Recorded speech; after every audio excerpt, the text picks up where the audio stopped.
Stream Rivabella a souhaité se doter d'un nouveau centre de supervision urbain qui venait prolonger et remplacer une partie des quelques caméras qui existaient déjà dans la ville. Le but, il était assez simple, à la fois disposer de caméras en entrée et de sortie de ville pour lire les plaques d'immatriculation comme cela pouvait déjà exister, mais aussi assurer la sécurité publique des bâtiments communaux et puis au-delà, assurer la tranquillité des passants, des estivants, des touristes. Et c'est ainsi qu'on a monté en lien étroit avec la gendarmerie, avec une étude préalable doublée d'un regard de notre police municipale, un projet de près de 77 caméras pour 234 vues. Le système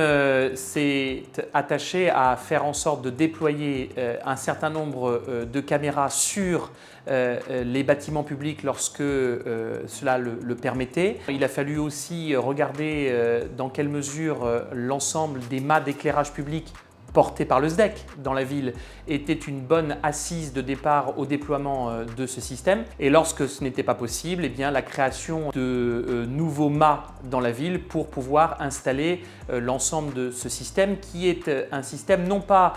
par fibre, non pas par câble, mais qui vient tout simplement par système radio rapporter l'ensemble des images jusqu'au poste ici de contrôle où nous nous trouvons de centre de supervision urbain. Alors le SDEC a été dès le départ pour nous un opérateur essentiel dans la mise en œuvre de ce projet puisque nous lui avons délégué finalement l'intégralité de la maîtrise d'ouvrage, à savoir une analyse technique de l'analyse de sécurité qui avait été produite par la gendarmerie nationale et puis en parallèle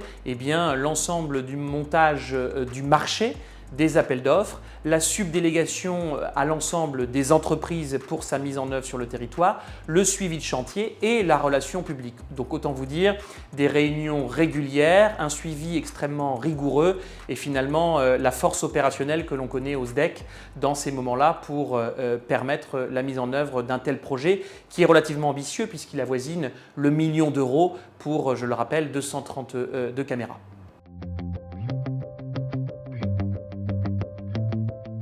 L'intérêt pour une collectivité comme la nôtre, c'est de confier d'abord à une réalité d'expertise qui est celle du SDEC, de pouvoir mener un projet de A à Z en lien étroit avec la collectivité. Le deuxième intérêt, c'est évidemment de trouver à ses côtés finalement une institution qui est à l'écoute des collectivités, et ça ce n'est pas neutre de nos jours. C'est aussi la capacité à déléguer tout un travail administratif, de gestion financière et de suivi technique, et ça c'est évidemment aujourd'hui un avantage compétitif non négligeable, mais le SDEC sait faire et ça c'est évidemment très confortable.